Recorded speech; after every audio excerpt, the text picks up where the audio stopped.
Tá, não, eu vi que ele tá liberado. Fechou.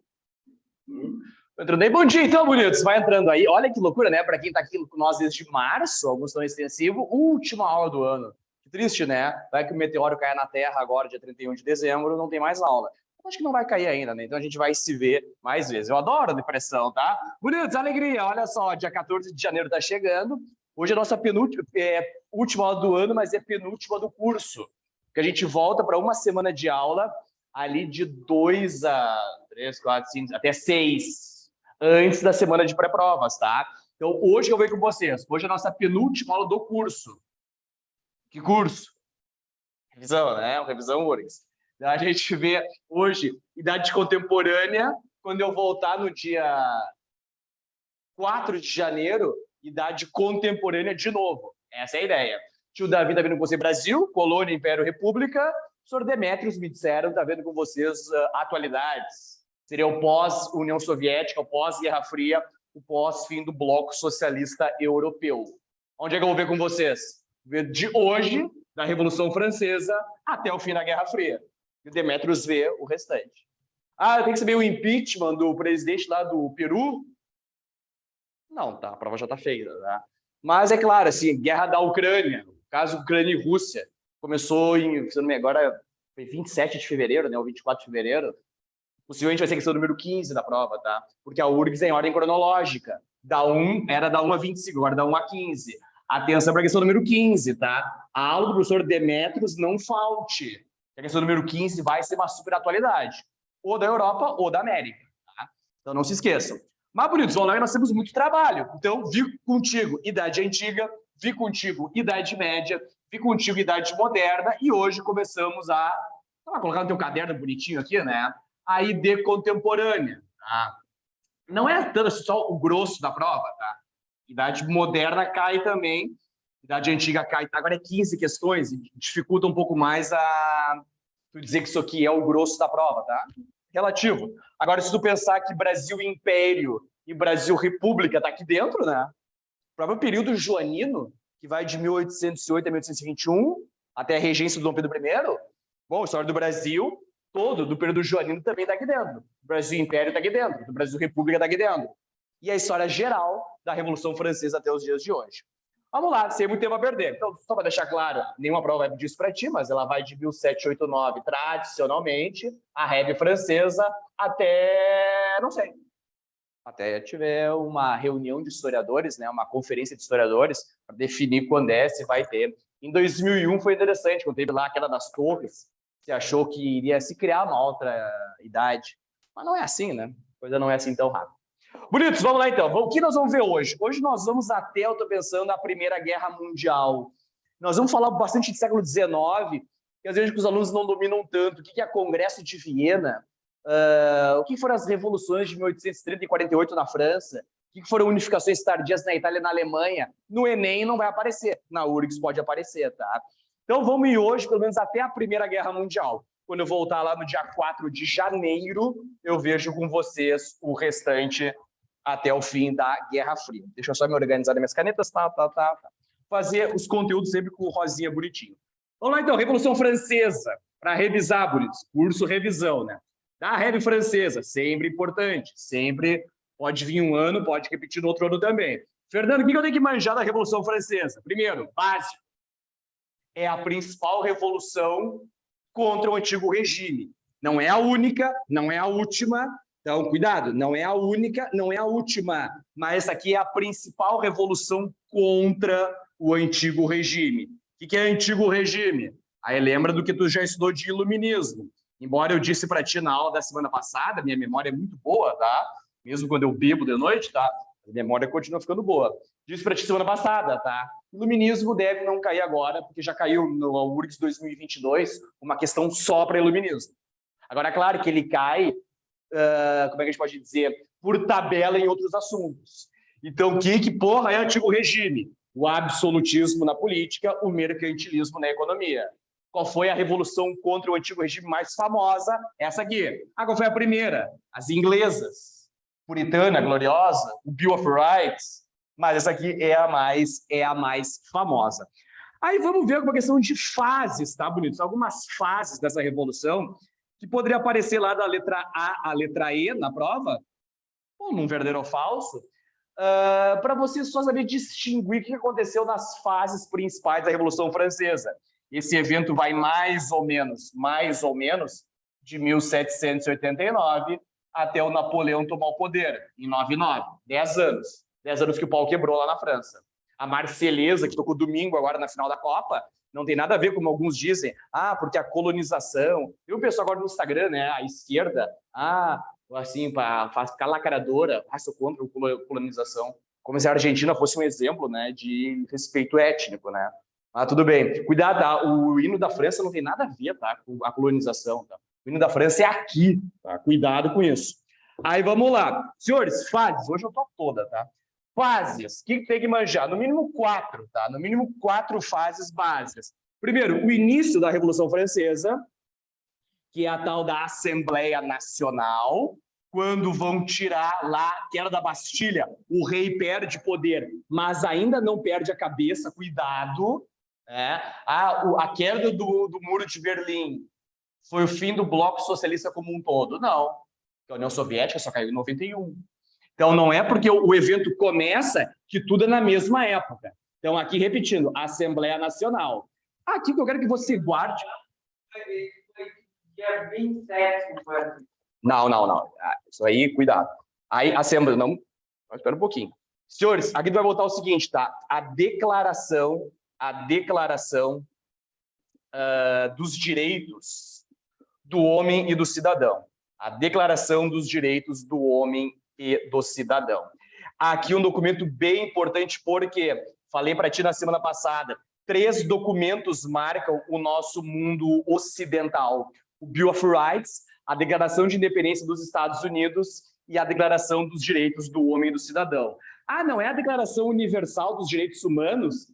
Declaração Universal dos Direitos Humanos é da ONU, 1948, é um outro documento importante, tá? Mas esse aqui é feito logo no início, tá? Esse aqui é no início da Revolução. Começou a Revolução, o rei ainda não perdeu a cabeça, mas esse documento, baseado em ideias iluministas, igualdade civil, igualdade perante a lei, contra a aristocracia monopolizar poder, já é aqui. Esse é o clássico documento da Revolução Francesa, a Declaração dos Direitos do Homem e do Cidadão. Claro que podem te pedir na prova, tá? As mulheres francesas na época lançaram uma declaração, tá? A Declaração dos Direitos da Mulher e da Cidadã, porque na época se questionava que isso aqui era uma declaração, uma palavra que a gente usaria hoje, machista, tá?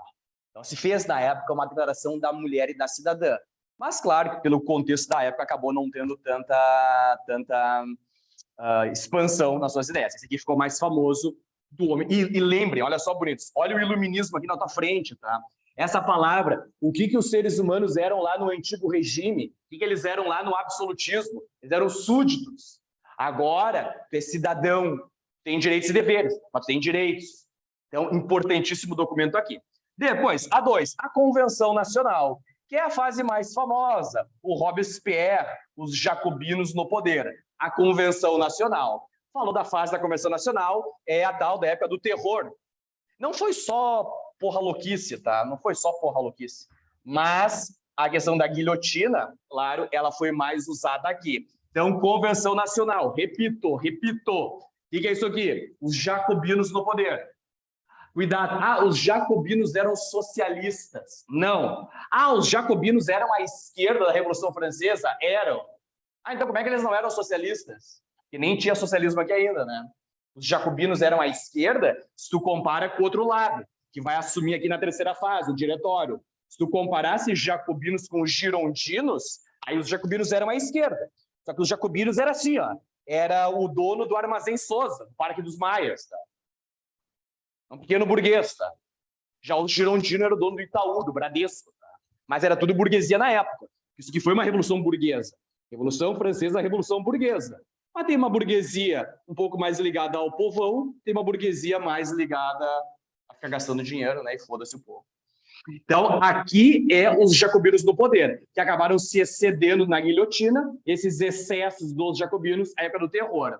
Se excederam tanto que deram espaço para os seus rivais, que eram os riquinhos, que eu dei a metáfora, dono do Itaú, os girondinos, que é a fase do diretório, que é a menos importante em prova. os girondinos no poder, a alta burguesia, os ricaços no poder. Mas que vão ter acusação de corrupção e tal. E aí vai vir a fase dele, 1 metro não sei quando, que é o consulado.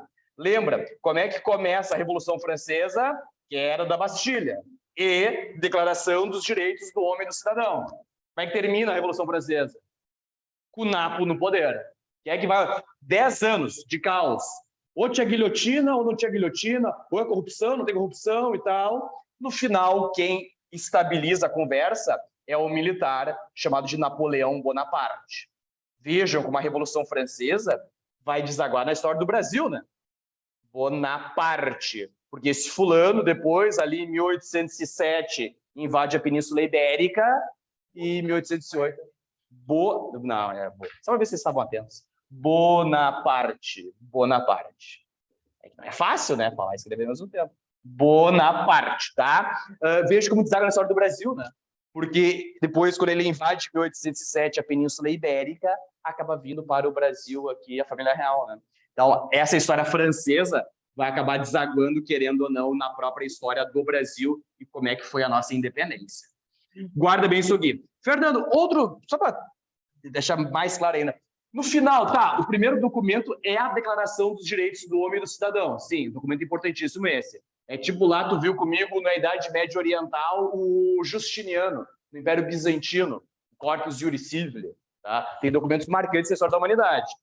No final, foi feito um outro documento pelo Napoleão Bonaparte, também é base do nosso mundo jurídico, e a URGS já trouxe isso, tá? Que é o Código Civil Napoleônico. No final do processo revolucionário, houve o chamado Código Civil Napoleônico, que vai, bonitos e bonitas, praticamente retomar ideias daquela declaração que escreveu antes, na primeira fase, na fase da Assembleia Nacional. Tá? Então, um documento bem importante, é o trio que marca o nosso mundo ocidental jurídico. O direito romano, da Roma Antiga, o Corpus Juris Civile, do Império Bizantino Justiniano, e esse aqui, o Código Civil Napoleônico. Quem quiser escreve aí, tá? O que foi isso aqui? Retomada de ideias iluministas, tá? Consolidação de ideias iluministas. Consolidação da ideia de igualdade perante a lei. Não é igualdade econômica, né? Isso aqui não é socialismo, tá? Igualdade perante a lei, igualdade civil ou igualdade jurídica, que é o nosso mundo burguês de hoje, tá? Digamos assim. Quando é que nasceu o nosso mundo burguês de hoje? É aquela ideia, somos iguais perante a lei, mas aí vai te esforçar, que é só se esforçar. A gente sabe que não é bem assim, né? Mas quando é que nasceu esse mundo burguês do vai te esforçar, da meritocracia, porque pelo menos na lei nós somos iguais? Nasceu aqui. Por isso que esse evento aqui, ele começa a Idade Contemporânea, tá? Bem importante. Aí, vamos lá. Bom, Napoleão Bonaparte assume o poder, blá, blá, blá, blá, blá. Só que o Napoleão, que estava levando as ideias liberais, iluministas, ele acaba perdendo, tá? Ele acaba perdendo em 1815. E aí vem uma coisa que os alunos se confundem, que é o tal do Congresso de Viena, que acontece no ano da derrota do Napoleão, 1815. Viena, capital da Áustria, tá? Aí, olha só, Revolução Francesa estava rolando, desde 1789, desde a queda da Bastilha, rolando. Às vezes com um grupo mais radical, às vezes com um grupo mais corrupto, às vezes com esse militar no poder, mas estava rolando a Revolução Francesa. 1815, Napoleão perde. Claro que tem alunos mais atentos que dizem assim, ó, Fernando, mas por que dizem que a Revolução Francesa é tão importante se, na verdade, ela perde? Tem aluno que diz assim, aí eu digo, mais ou menos, tá? Ok, ela perde aqui. Que aí vem o tal do Congresso de Viena, que vai querer fazer o relógio da história voltar atrás. Fazer o relógio da história voltar atrás. Voltar atrás do quê? Da queda da Bastilha, do 1789. O que foi o tal do Congresso de Viena? Vai botar aqui, 15 anos. Uma curva na história, um retrocesso na história. Isso aqui foi uma tentativa, tá? Uma tentativa de retomar o absolutismo. Leia-se, o antigo regime. Tentativa de retomar o absolutismo. Por que isso aqui, quando cai em prova, alguns alunos e alunas têm problemas? Porque ele acha que a Revolução Francesa ela acontece assim, é uma linha reta, do início até a evolução que não para. Não, a história não é assim, a história tem curvas, ela tem desvios, tá? Então aqui, Contra o absolutismo, contra o absolutismo, contra o absolutismo, iluminismo, iluminismo. Tudo bem, esse aqui foi meio cínico, né? Porque ele dizia as ideias iluministas, mas ele vai invadir país, né? Foi meio cínico. Mas tudo bem, tá, vamos lá. Iluminismo, iluminismo, iluminismo. Um corte. Aí teve um corte aqui. Não, chega disso aqui. Chega de ideias liberais francesas iluministas. Mas, cuidado, isso aqui durou 15 anos, bonitos. Durante 15 anos, vai voltar lá na França, por exemplo, os Bourbon. Vai voltar rei aqui. Mas durou 15 anos. Então, isso aqui, repito, isso aqui foi uma curva na história. Foi um desvio na história. Vamos dar um exemplo na história do Brasil República, deixa eu pensar. Não, ia dar um exemplo. Não, esquece. Mas deixa isso aqui que já ajuda. E aí, vamos lá. E aí, bom, e quem é que retoma os ideais de 1789? Quem é que retoma os ideais daquela Revolução Francesa original aqui? Revoluções que não têm nome, têm número. Elas têm número, têm ano. São as revoluções de 1830. A França, não foi só na França, tá? Mas a França foi a caixa de ressonância. Ai, que bonito isso. A caixa de ressonância, né? É uma expressão que é o lugar mais importante da Europa naquela época ali. Fernando, o que foi isso aqui? Interessante, tá? Isso é uma questão difícil na prova. Tá ligado um quadro que tem uma mulher com os seios de fora?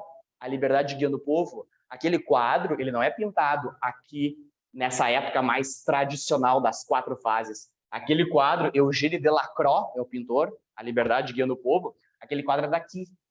Claro que às vezes em livro didático de colégio, quando tem assim, né, lá no começo do capítulo, ou da apostila lá do teu colégio, tá? Revolução Francesa. Aí bota o quadro pintado aqui, bota aqui.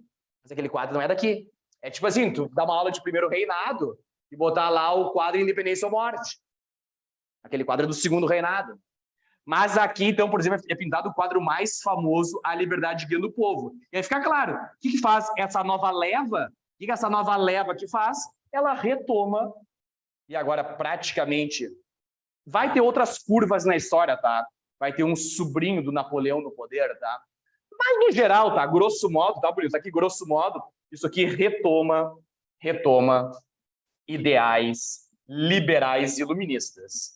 Ideais liberais iluministas. Aquela ideia de igualdade perante a lei, né, 3 poderes, Montesquieu, Voltaire, liberdade de expressão, Estado laico, aquele papo. Ideais liberais iluministas. O Macron, quando foi agora, né, no vestiário lá da França, né, falou assim, quando tá acabando de dar lá o sermão dele para falar da derrota, Vive la République. Ele sempre diz de Viva a República, porque eles têm muito forte essa luta contra as monarquias da época ali. Então, sempre quando o presidente, não só ele, tá? O Sarkozy, teve um outro cara famoso que era de uma centro-esquerda francesa, que foi muito famoso no século XX, que é François Mitterrand. Mitterrand foi um cara da esquerda francesa muito famoso, presidente. Então, o presidente sempre diz isso, Viva la République. La République. Lá não, né? Lá é espanhol. Foda-se, tá? Mas ele diz assim, Viva a República, por causa dessas épocas aqui da luta contra as monarquias. Então, atenção, repito. Isso aqui é importante? Sim. Mas perde em 1815, não importa. Porque as ideias dessa revolução aqui voltaram aqui.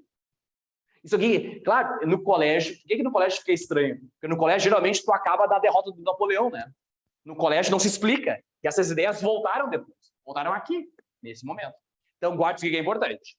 Fechou? Vamos avançar. Bonitos. Mais. Continuando, eu quero ir para os Estados Unidos daqui a pouquinho, tá? A Guerra da Secessão.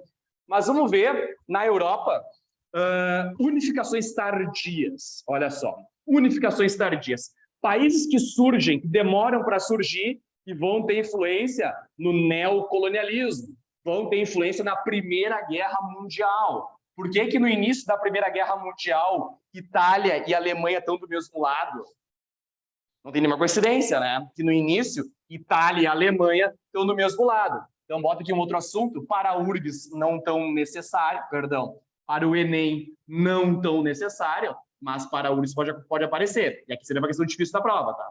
Unificações tardias. 2 casos, tá? 2 casos é Alemanha e Itália. Falou de unificações que demoraram, Alemanha e Itália.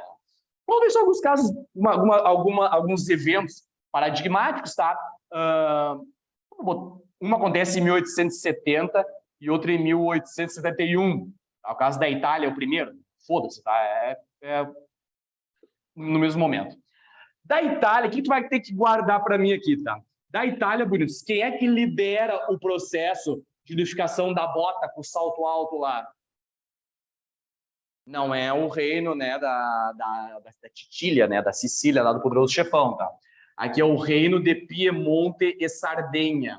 O reino de Piemonte e Sardenha é quem vai liderar a unificação daquela bota, a expulsão dos austríacos, tá? Só curiosidade, um cara que, na aula de período regencial, o com pó make blush sou bonita, né, que o professor Davi criou, lá fantástico, né? O com pó make blush não coloca a Guerra dos Farrapos, né? Não te esquece que teve um cara que lutou na Guerra dos Farrapos que lutou aqui também, né? Nome de rua aqui em Porto Alegre, né? Giuseppe Garibaldi, né? Giuseppe Garibaldi luta na Guerra dos Farrapos aqui no Brasil durante o Império. Aí depois ele volta para a Europa. Quando ele volta para a Europa, ele participa desse evento aqui. Tá? A Anitta Garibaldi também. Só que a Anitta, ela morre num parto. Então ela só participa do início da unificação. Então a Itália ali é a unificação. Bom, lidera, se unificou. O mais importante, tanto no caso da Itália quanto no caso da Alemanha, é um problema que vai rolar pós-unificação. Vai ter um problema pós-unificação na Alemanha e vai ter um problema pós-unificação aqui na Itália agora. Surgiu a Itália, que legal, unificada, nunca tinha sido. Parece lá uma questão sobre renascimento cultural na prova. Questão número 3 da prova, dia 14 de janeiro. Aí fala assim, que o renascimento cultural começou na região da Itália por causa da sua precoce centralização política. Falso, né? Porque lá na Idade Moderna, não. O nome Itália é só aqui, tá? Só na Idade Moderna. Até bota o ano, eu falei antes. 1870, tá? Não existia uma Itália com o nome de Itália, tá? O renascimento cultural não foi na Itália. O renascimento cultural foi na região da atual Itália. Cuidado. Bom, surgiu uma Itália. O que vai rolar de problema? Vamos lá. A tal da questão romana. A chamada questão romana.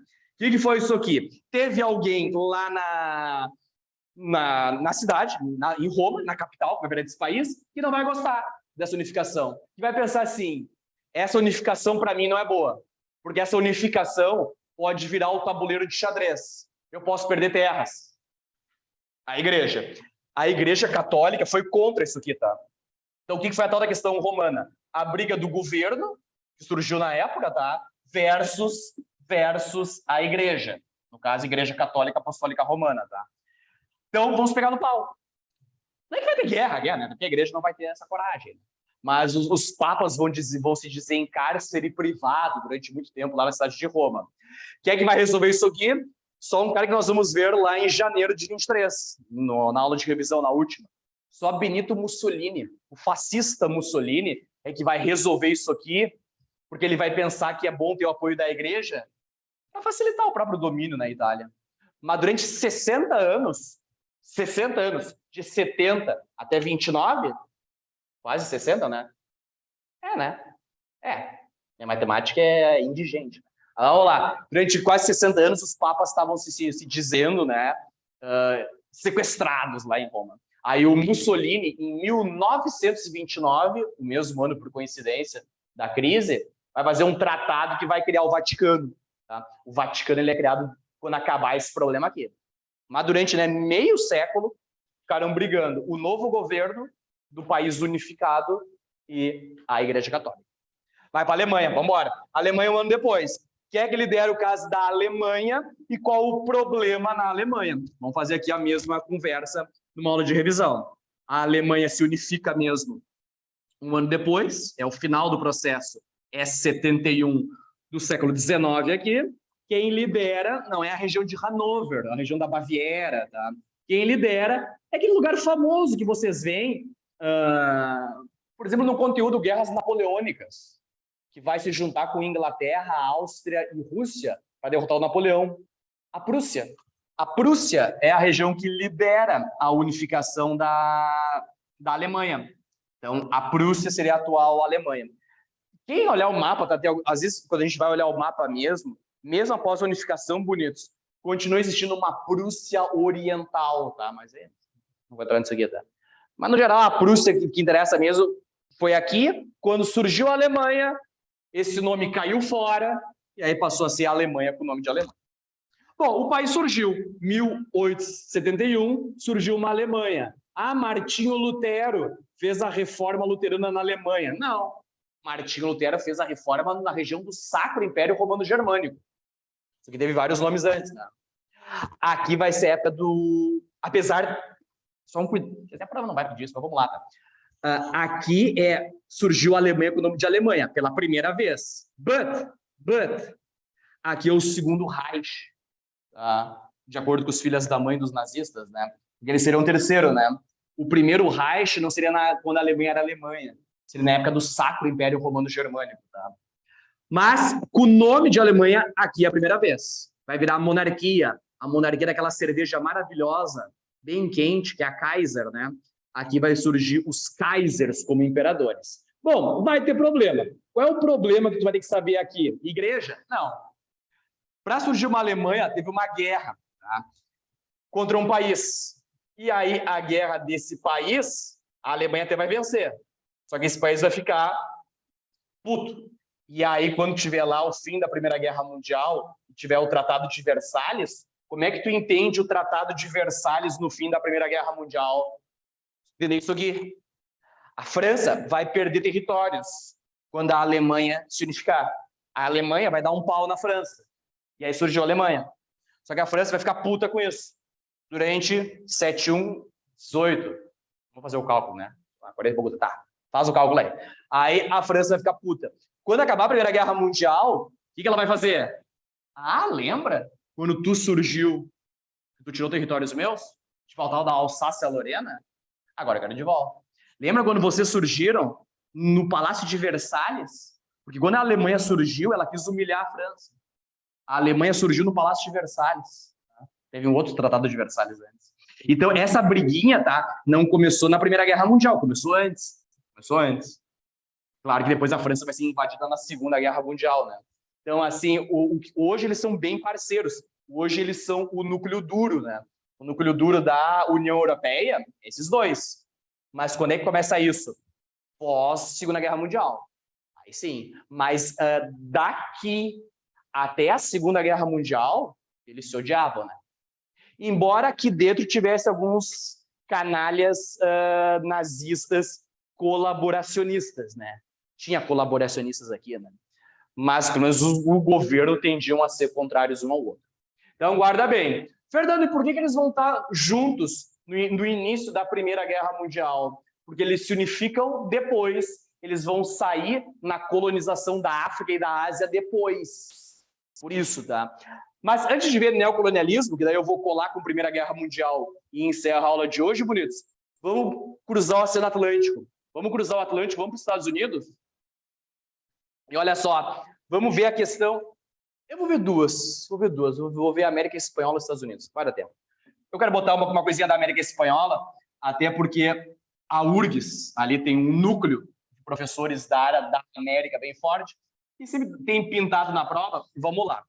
Século XIX, tá? Estamos no 19. Só vamos cruzar o oceano agora. Aí, assim, antes dos Estados Unidos, só bota independências da América Espanhola. Ou seja, quando surgiu Argentina, Chile, Venezuela, Colômbia, blá, blá, blá, tá? O próprio México, lá na América do Norte. O México é um caso curioso, tá? Isso aqui seria muito filha da putagem na prova, tá? O Brasil é o único caso na América que ficou independente com monarquia. Não, porque durante alguns... Não cairia na prova, né? Mas seria muita sacanagem. Durante alguns meses, o México foi uma monarquia também, tá? O México foi monarquia. Tá? Então, claro, o Brasil, o caso, ficou muito mais tempo, né? Primeiro reinado, regência, segundo reinado. Mas o México foi, no iniciozinho, um país de monarquia. Mas logo acabou. Boa pergunta. Olha, não deu 3. Então não tem graça, né? É tipo a Comuna de Paris, né? A Comuna de Paris durou 71 dias, né? A vitória. Bom, vamos lá. Quem foi o grande... Teve vários líderes aqui, tá? Gaspar França, no atual Paraguai. Que o nome é bem bem sonoro, Bernardo O'Higgins, que foi do Chile. Até que tem um time que já jogou Copa Sul-Americana, o O'Higgins. Mas o símbolo principal, bonito. Quem está em casa, o microfone vai voltar. Mas o símbolo principal, bonitos, então, assim, o principal líder na luta contra a Espanha. Dá um chute na bunda dos espanhóis, tá? O principal líder foi o fulaninho chamado de Simão Bolívar. Então, não esqueça que esse nome famoso aqui na nossa América, tá? Esse nome famoso, ele é... Não tem acento, não tem. Simão Bolívar. Esse nome é daqui. Esse cara é século XIX. Esse cara é independência da América Espanhola. Aqui está o famoso Simão Bolívar. Cuidado que ele não tem nada a ver com socialismo. O pessoal que fica estudando aí pelo WhatsApp, né? Porque na Venezuela se dizem bolivarianos. Um cara chamado Hugo Chávez, que assumiu o poder, hoje está o Nicolás Maduro, né? Por que a Venezuela se diz bolivariana? Porque o Bolívar foi socialista? Não, tá? Foi um fazendeiro, um latifundiário aquele ali, tá? Mas por que o Hugo Chávez, lá em 98, quando começou essa entre aspas, nova Venezuela, tá? Por que ele retomou o nome desse cara, tá? No sentido de uma união dos povos, pelo menos sul-americanos. O Bolívar, quando ele fez a independência aqui, tá? Repetindo, tá? Isso aqui é a primeira metade do 19, tá? Primeira metade do 19. Ele participa da independência do que hoje é a Venezuela, do que hoje é o Equador, tá? E o Bolívar tinha uma ideia assim: a América só seria forte, pelo menos a América do Sul, tá? Ele até deixou o México, foda-se o México, tá? Mas pelo menos a América do Sul, nós só seríamos fortes se nós fôssemos unidos. Se tinha uma ideia de união. Deu certo? Claro que não, né? Porque é Venezuela, Colômbia, tudo fragmentado, né? Então, na Venezuela, agora, com o tal do Hugo Chávez, hoje Nicolás Maduro, se retomou o nome dele, não por uma questão ideológica, política, teórica. Era uma questão da ideia do Bolívar, a união da América do Sul. Mas só ficou na tentativa. Aí vamos lá. Tipo isso, seria mais ou menos, né? Mais ou menos. O que seria da nossa América, né, se fosse isso, né? Essa é uma boa pergunta. Vamos lá. Bom, surgiu a Argentina, blá, blá, blá, surgiu lá até a região da Venezuela. Aí vamos lá. Pós-independências, atenção para isso, que é um termo, é a da professora Cláudia Wasserman. Adoro esse termo. Acho que a Cláudia hoje não faz mais as provas, tá? Mas um dos livros dela, que são os livros marcantes da história da América. E assim, maravilha, vai surgir lá, só cuidado com o Uruguai, né? O Uruguai é outro papo. Aí é primeiro reinado, 1828. Cuidado que o Uruguai era América Espanhola, mas o Uruguai se colou no Brasil, né? Então a independência do Uruguai é um pouquinho diferente. Mas com exceção da independência do Uruguai, José Artigas, blá, blá, blá, tá? Argentina, Chile, Bolívia, Peru, tal, nós vamos ter estados oligárquicos, tá? Aquele termo que tu usa para aquele Brasil de 1889 a 1930 é um termo que se usa aqui também, tá? Estados oligárquicos. O México, na América do Norte, também foi, tá? Então, estados, o que é uma oligarquia? Né? Fala, governo de poucos, né? Por quê? Aqui só para te entender que tu tinha, por exemplo, os indígenas ameríndios, meio que cidadãos de segunda classe, né? Ser tratados como cidadãos de segunda classe. Então vai ser fazendeiro dando as cartas, né? Então, estados oligárquicos. Não tinha uma democracia pujante, essa é a ideia, tá?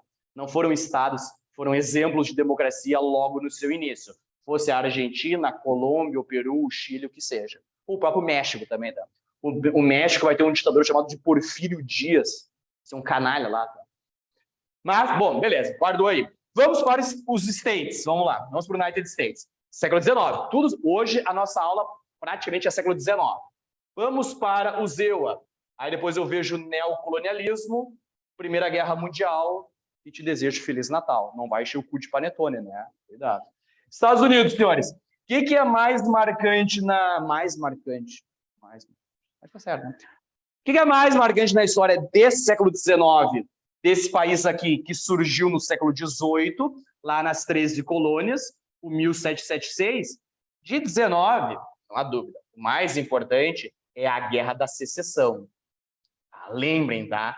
2 problemas do Brasil independente, dos Estados Unidos independente. Eles se tornaram independentes com escravidão durante muito tempo. Só no caso dos Estados Unidos, só a partir da Guerra da Secessão. E se aparecer Guerra Civil Americana? É a mesma coisa, tá? Guerra Civil Americana. Lá do E o Vento Levou. A tua avó adorava aquele filme, tá? Lá do E o Vento Levou. É a mesma coisa. Guerra da Secessão, Guerra Civil Espanhola. Guerra Civil Americana é a mesma coisa. Não tem que decorar a data, mas vamos botar, tá? Isso aqui vai de 1861 a 1865. E só nesse momento aqui é que a escravidão vai acabar nos Estados Unidos. Tá? Aqui é aquele papo, né? Os estados do norte contra os estados do sul. Aquela conversa. Tá? O norte vai vencer. Não te esquece que aqui dentro está um carinha que não é George Washington. George Washington está lá na independência. Não é Thomas Jefferson, que era um grande leitor de John Locke do Iluminismo. Aqui não é George Washington, não é Thomas Jefferson. Aqui é Abraham Lincoln. Tá? O Lincoln está aqui. O Lincoln é século XIX. E aí também, não confundando, não me bote Abraham Lincoln na independência. Tá? Nem estava nem nascido lá o Lincoln ainda. Tá? Ele é dessa época aqui, que ele era vinculado aos Estados do Norte, ele era vinculado com quem venceu essa guerra aqui, tá? Lincoln. Esqueci como é que se escreve esse negócio. Com N? Com N? Tudo faz, tá? Abraham Lincoln. Que tem uma barba?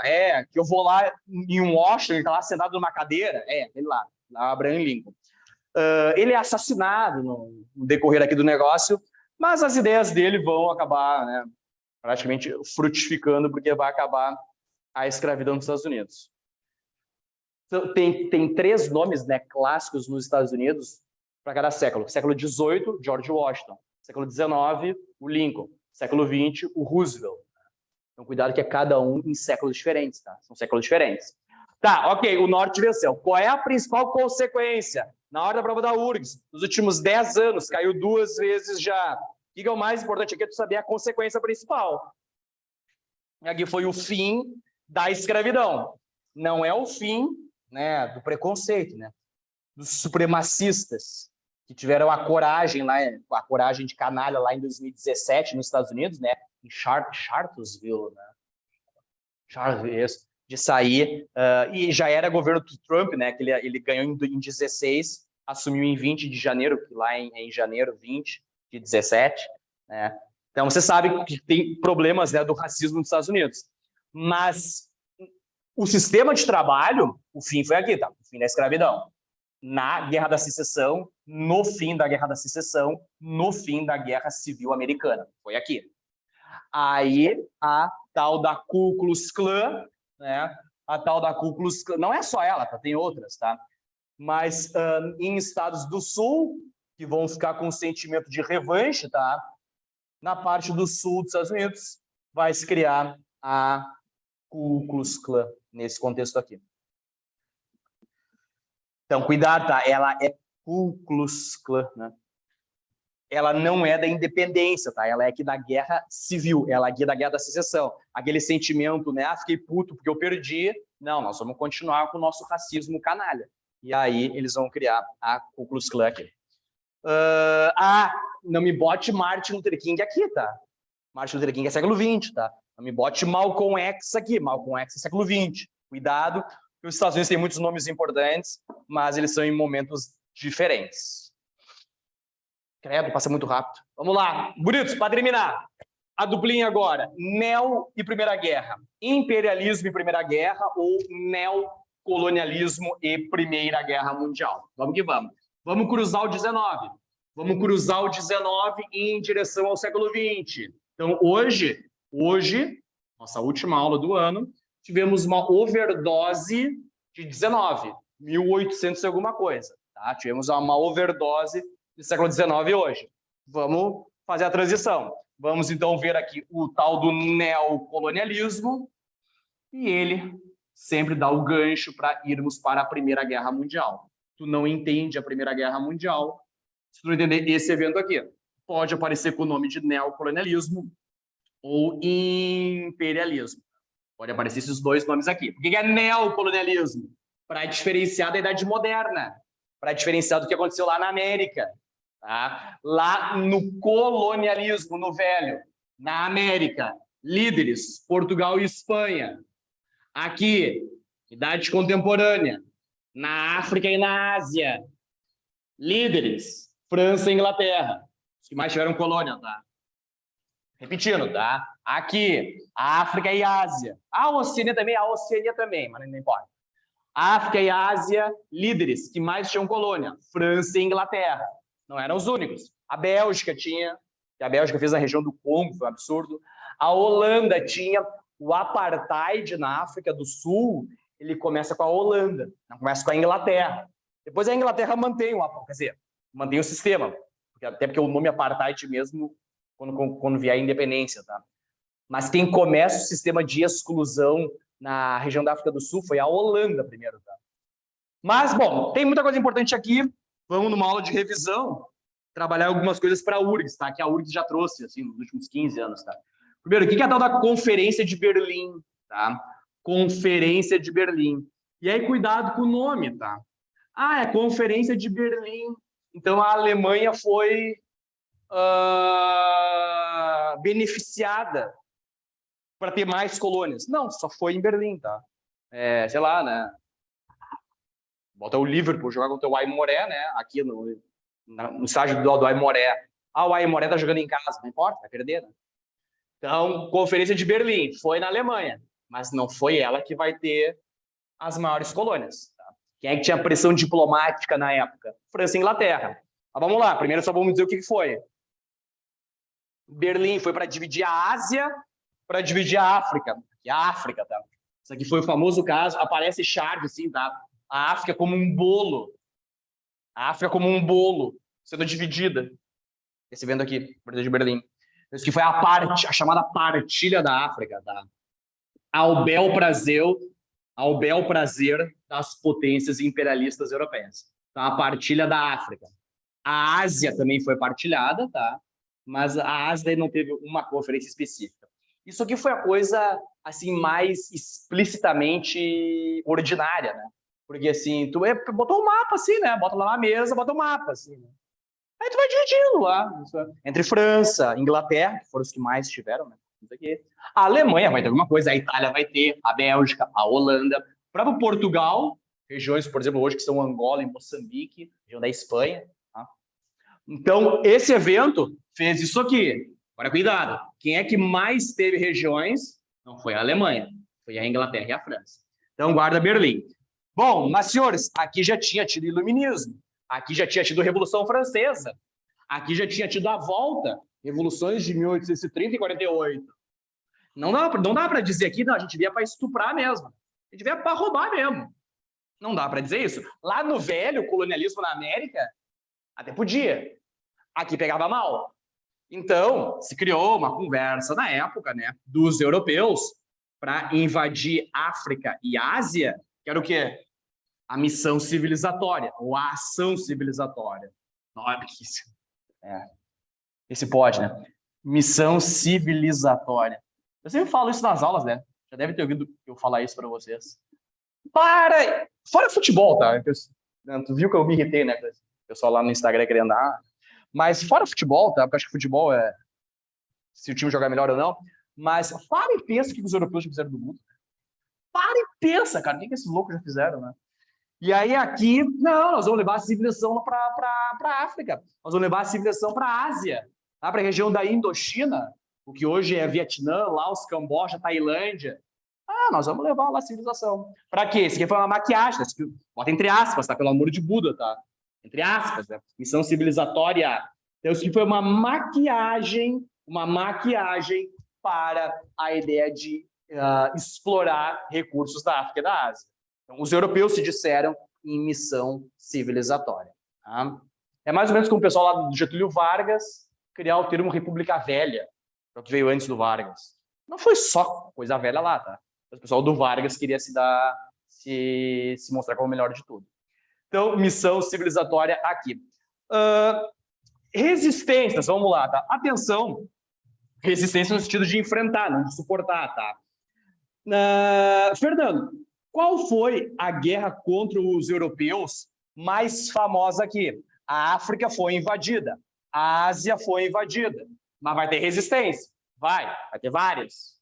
Todas vão perder, tá? Porque os europeus, né, questão, né, tecnológica, vão ter recursos para fazer guerra melhor. Mas das várias resistências que teve, tá? A principal foi na região da Ásia, o nome, na China. Atenção para a guerra do ópio. Na verdade, foi mais de uma, tá? Atenção que as guerras do ópio, elas foram nesse contexto aqui, de neocolonialismo. Guerras do ópio, que foi uma guerra praticamente só entre Inglaterra e China. A Inglaterra obrigando a China a aceitar o comércio de ópio, a droga famosa do século XIX, aceitar o comércio de ópio lá na China. O que o governo chinês disse? Não. O que a Inglaterra disse? Vai, por bem ou por mal. Foi por mal, foi pela guerra. Então, guerras do ópio estão nesse momento aqui. Neocolonialismo. Aqui estão as guerras do ópio. Essa aqui foi. Tem várias, né? Mas essa aqui ainda, aquela coisa aí de botar droga. Vão consumir droga porque eles tinham, né, o transporte. Não é que eles produzissem lá na ilha da Grã-Bretanha, tá? Mas eles tinham o domínio do comércio, da droga, tá? Da cocaína da época, que era o ópio. Então, teve outras, tá? A guerra dos boxers e tal. Ele vai comprar bem. Que não, tipo, você ia comprar, né? Ele ia comprar a droga. Então, guarda bem. Professor de literatura tá aí? 11 e 5, né? Vamos lá, bonitos, para terminar como eu queria, então. Bom, Fernando, quem é que foi privilegiado nas partilhas? Fosse da África da Ásia, Inglaterra e França. Como é que ficaram Alemanha e Itália? Putas. E aí, aos poucos, vai se construindo um contexto que vai acabar desaguando em 1914. Vamos lá, então, para matar nossa aula de hoje, bonitos. A Primeira Guerra Mundial. Tu só entende, repetindo, tá? Tu só entende a primeira GM, tu só entende a Primeira Guerra Mundial se tu entender o neocolonialismo, consequências do neocolonialismo, pelo menos para aquela história ali europeia. Vamos lá. Primeira Guerra Mundial, então, não é a causa única, tá? Não é a causa única, mas a causa principal, vamos escrever aqui, causa principal. Tô louco para comer um bolo no coisa, não, um bolo no forte. Causa principal foi o neocolonialismo, o imperialismo, aquela disputa. Mas, Fernando, por que o neocolonialismo, por que o imperialismo foi a causa principal? Repetindo, porque especialmente a Alemanha e Itália se sentiram prejudicados na hora ali das partilhas neocoloniais imperialistas filhas da mãe. Tá? Então foi a causa principal. Tinha lá a disputa, né, de França e Alemanha, como eu te disse antes, desde lá da unificação da Alemanha e tal, mas isso aqui foi o que fermentou o terreno, tá? Fermentou o terreno aqui. Aí tá, teve lá o assassinato do arquiduque, em 14 começou a guerra e tal. Não te esquece dos blocos, tá? Não vai me botar eixo e aliados aqui, tá? Aqui não tem eixo e aliados. Aqui é Tríplice Aliança, que por coincidência é o mesmo nome lá da Guerra do Paraguai, tá? Lá no Paraguai é Brasil, Argentina e Uruguai, né? Aqui é versus Tríplice Aliança. Já vou dizer quem. Versus Tríplice Entente. Tríplice Entente. Bonitos, olha só. Se aparecer na prova as potências centrais, quem eram as potências centrais? A Tríplice Aliança ou a Tríplice Entente? Se aparecer países das potências centrais, é a Tríplice Aliança. Quem era a Tríplice Aliança? Pelo menos no início. Vou falar duas vezes, tá? Com calma. Basicamente, Alemanha, Itália e Áustria. Tá? Aqui, Alemanha, Itália e Áustria, Tríplice Aliança. A Itália muda de lado, mas ela começa aqui, tá? Então, Alemanha, Itália e Áustria. Tinha o Império Turco-Otomano, eu sei, tá? Mas, basicamente, aula de revisão. Acho que vou repetir pela quinta vez.